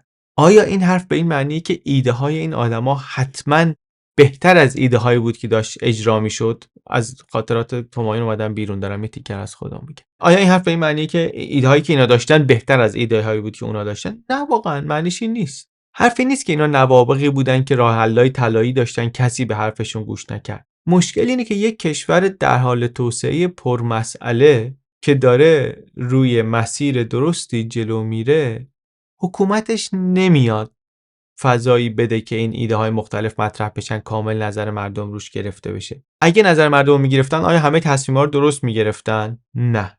اینا حذف نمی‌شدن آیا ایده هاشون کم اشکال بود؟ نه، ممکن بود همینقدر یا بیشتر تصمیم‌های غلط گرفته بشه، ولی اون وقت همه تو بازی بودن و تصمیماشون بعضیا درست بود، بعضیا غلط بود.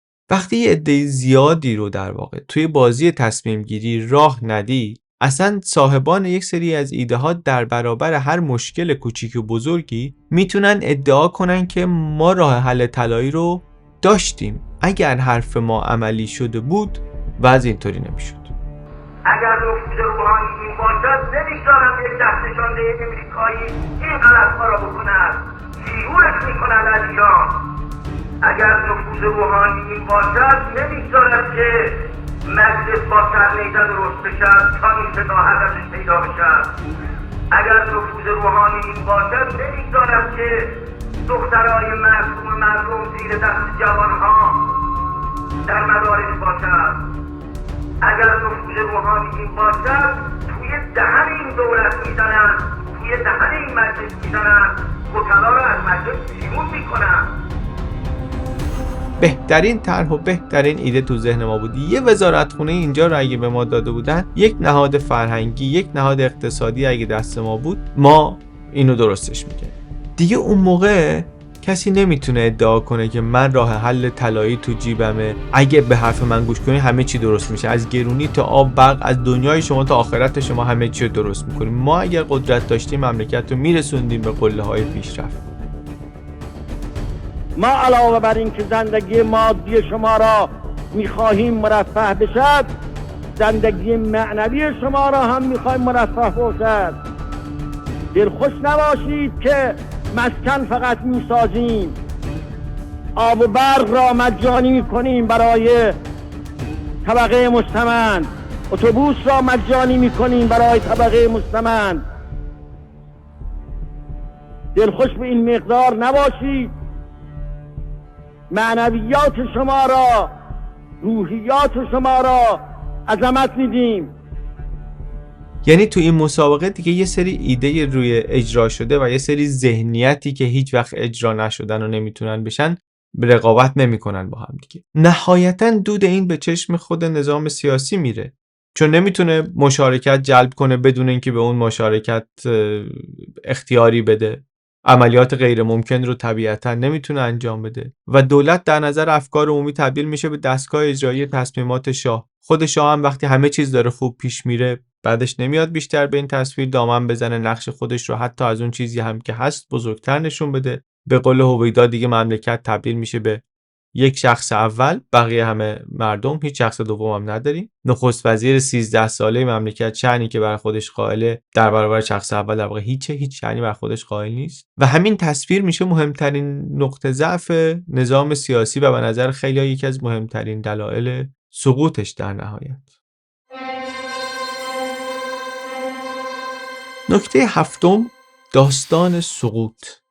نظام‌های سیاسی با وجود مشکلاتی که دارن خیلی وقتا باقی میمونن. ممکن حتی ماندگاریشون باعث بشه کشور خیلی ضعیف بشه یا دچار بحران بشه، ولی میتونن بمونن همینطوری. ما نظام سیاسی که فرو میپاشه بجز اون اشتباهات و ضعف‌های ساختاری و اینا، معمولاً یه سری اشتباهات مقطعی ولی خیلی مهم و سرنوشت سازی هم میکنه که باعث میشه سقوط کنه یا سقوطش ممکن بشه یا سقوطش تسریع بشه. حداقل یه خورده درباره اینا هم ببینیم از حرفای همایون میتونیم چیزی در بیاریم یا نه، که در مقطع کوتاه و حساس، در واقع مقطع انقلاب، سالهای انقلاب، اون موقع اشتباههای بزرگ چی بود.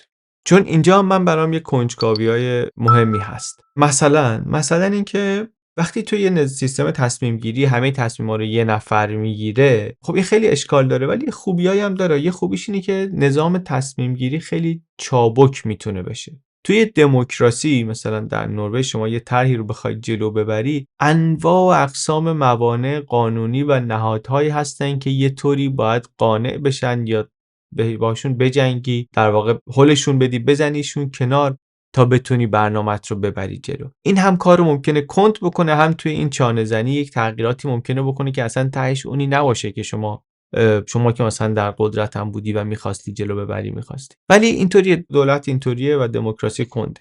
ولی در جایی که دولت در واقع دستگاه اجرایی فرامین پادشاهه، این اتفاق نمیفته. نظرات شاه خیلی سریع میتونه پیش بره و اجرا بشه. این طبعا همش منفی نیست، چیز مثبت هم داره، سرعتش و چابکیش مثبت، ولی مشکلات بزرگی هم داره. یکیش اینه که خب هر مشکلی هم که به وجود بیاد، حتی اگر مشکل واقعا از دستگاه اجرایی باشه، همه از چشم همون کسی خواهند دید که همه قدرت دستشه دیگه، کسی دیگه ای وجود نداره. وقتی کسی دیگه ای وجود نداره، کسی دیگه ای وجود نداره. و همین اتفاق هم افتاد وقتی که اوضاع اقتصادی به هم ریخت، همین اتفاق افتاد. حالا چون جامعه ایران در سالهای اخیر یک وضعیت اقتصادی فاجعه‌ای رو داره تجربه میکنه، ممکنه که آمار اقتصادی اون موقع واقعا نتونن بد شدن وضع رو درست به ما نشون بدن، ولی آدمیزاد ذهنش با مقایسه کار میکنه دیگه. ما تغییر شرایط رو کلا میفهمیم و چیزی که جامعه اون موقع داره حس میکنه از تغییر شرایط اینه که تورمی که در کل دهه 40 بین 0 تا 4% داشت نوسان میکرد، ظرف چند سال 2 رقمی شده. سال 56 از 11% میپره به 27%.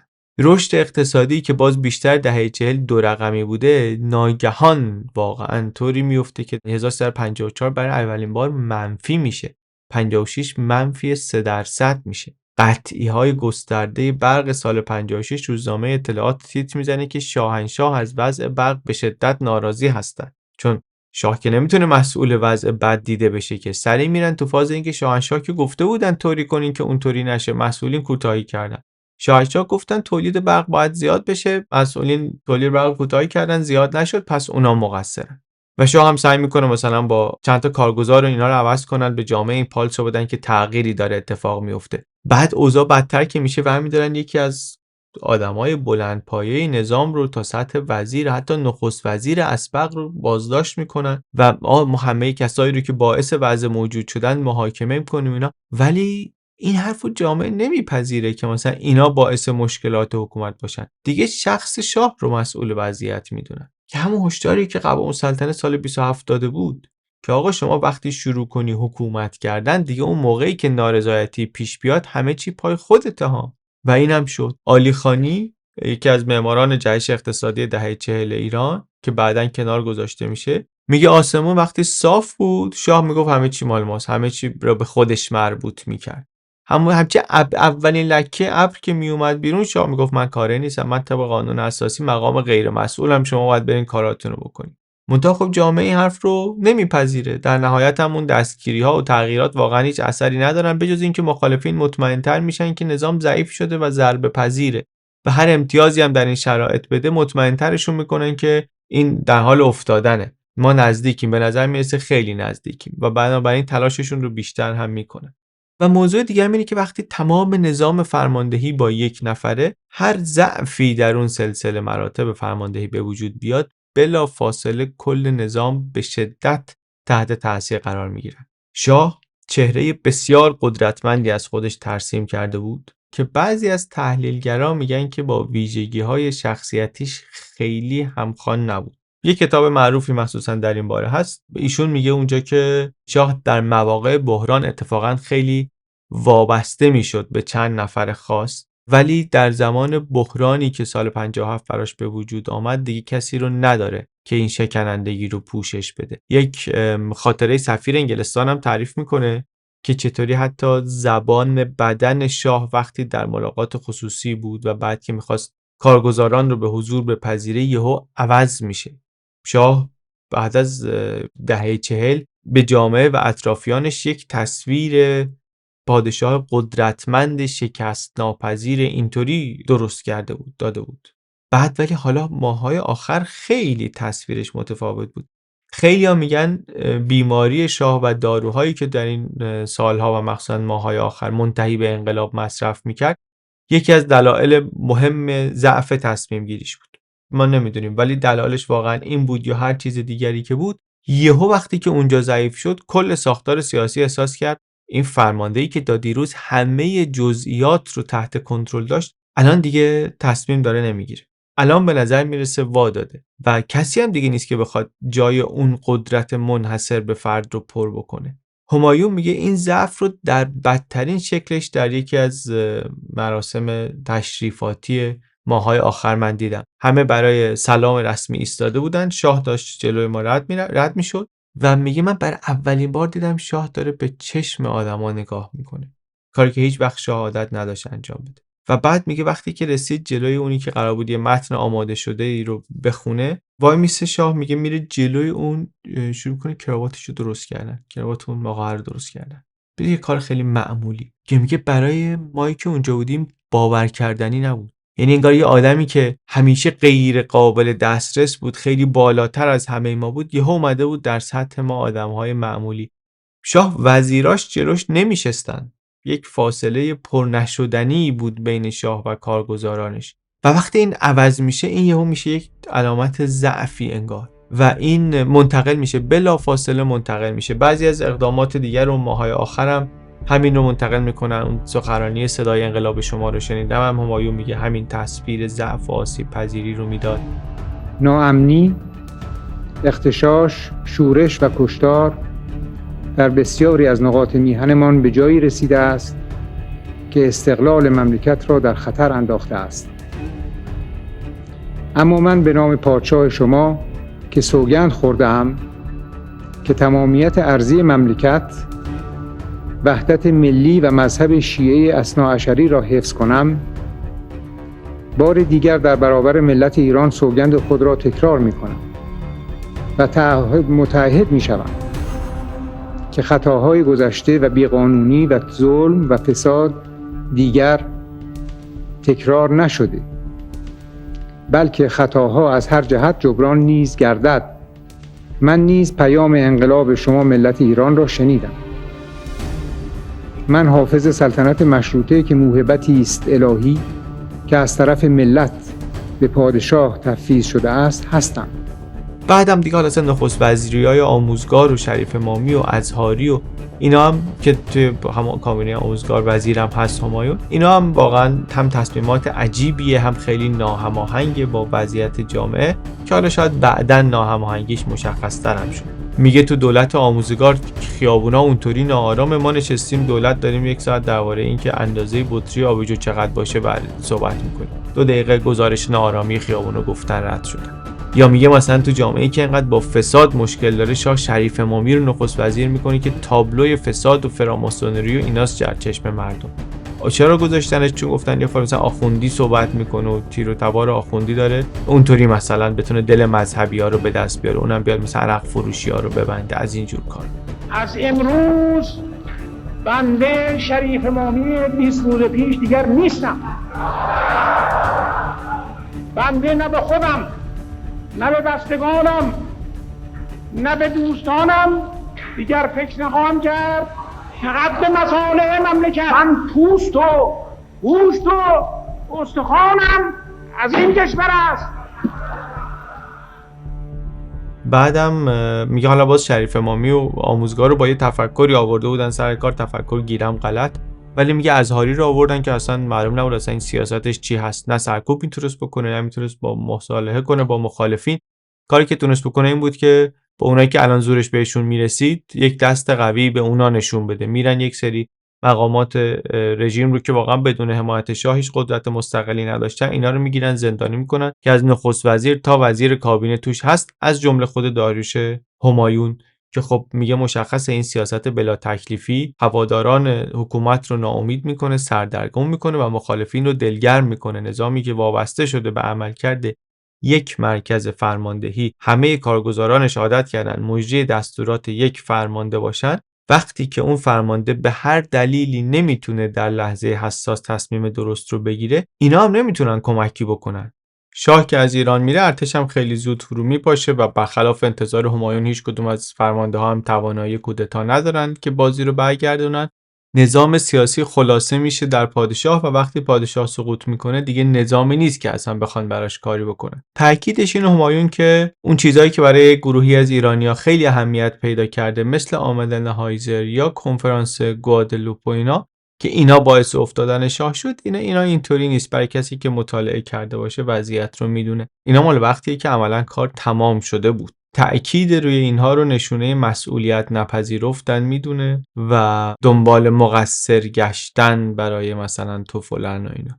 در حالی که سوال مهمتر شاید باید این باشه که چطوری باید میموند شاه وقتی که در طبقات اجتماعی نتونسته گروهی رو حامی نگه داره، کنار خودش نگه داره، دستگاه اداری هم نه، ارتش رو هم همش نگرانه که نکنه کودتا بکنه. عملا بیشتر از این که بخوای دنبال دلیل برای انقلاب بگردی، باید فکر کنی اساسا چطوری میشد انتظار داشت از این سیستم ادامه هم پیدا بکنه وقتی که نارضایتی درست میشه، رو چه حسابی، با چه پشتوانه‌ای.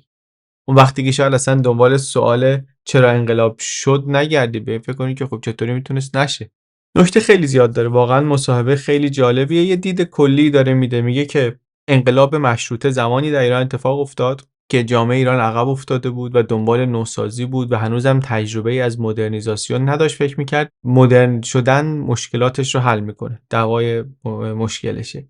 بعد اون مدرنیزاسیون که آمد یه چیزایی رو نتونست حل بکنه، یک چیزهایی مشکل درست کرد. انقلاب 57 رو یک کسی مثل همایون جوابی میبینه به ناکامی‌های اون مدرنیزاسیون، به اون شیوهی که اجرا شد. اون شیوه در یه جاهای موفق بود، یه دستاوردهایی هم داشت مخصوصا در دهه 40، ولی به محض ناکامی با یک رقیبی مواجه شد که هرچند کارنامه عملی نداشت ولی ادعا میکرد جواب همه مشکلات کوچیک و بزرگی که کشور باهاش مواجه شده رو داره. ایده‌ای که بعداً شناخته تر شد به اسلام سیاسی. ما کاری نداریم ادعا درسته یا نادرسته، ولی مسئله اینه که در این نگاه انقلاب یک واکنشیه به اون تجربه نوسازی و شکست‌هایی که مثل هر تجربه دیگه در مسیر اون تجربه اتفاق افتاد. خیلی میگن که مشکل این بود که اون نوسازی در حوزه سیاست کشور خیلی عقب‌تر از اقتصاد بود، خیلی عقب‌تر از فرهنگ بود. مدل سیاسی کشور بیشتر شبیه بود به دوره قبل از تجربه نوسازی، قبل از مشروطه. تا بخواد متناسب باشه با کشوری که توی خیلی از زمینه‌ها تغییر کرده. یا اینکه میگن سرعت نوسازی اصلا متناسب با ظرفیت‌های واقعی ایران اون زمان نبود. شروع کردن واردات. برای واردات شما زیرساخت لازم دارید، بندر لازم دارید، انبار لازم دارید، راه لازم دارید، وسیله نقلیه لازم دارید. هیچ کدومش نبود. تا 6 ماه کشتی ها در برابر بندرهای ایران نه یکی و نه دوتا معطل می شدن. هر روز هزارها دلار باید میدادن به این کشتی ها، به عنوان انبار ازش استفاده میکردن. اون کالاها روی کشتی منتظر بود تا وسیله پیدا بشه. در بندر جا نبود برای اینها. اون مقداری که براندازها پیاده میکردن از این کشتی ها پس از پر کردن انبارها تو بیابون ریخته میشد و از بین میرفت. اگه سیمان بود سنگ میشد، اگر ماشین بود زنگ میزد. 2000 بارکش ماشین باری، کامیون باری وایت سفارش داده بودن. کامیون 2000 تا آمد. راننده نداشت، فکر راننده نکرد بود. این کامیون ها موند تو بیابون و موتوراش زنگ زد، از بین رفت.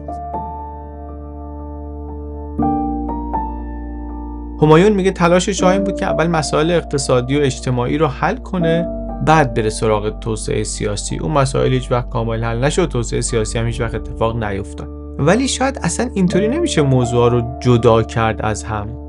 اصلا یکی از علتایی که اون مشکلات حل نشد شاید همین عقب موندگی ساختار سیاسی کهنه‌ای که واقعا اصلا سوای اینکه کارگزارانش کی بودن، چقدر صادق بودن یا نبودن، یا دزد بودن یا فاسد بودن، یا چقدر با توسعه آشنا بودن یا نبودن، اصلا اینا نمیتونستن در اون ساختار توسعه رو در بقیه حوزه‌ها پیش ببرن.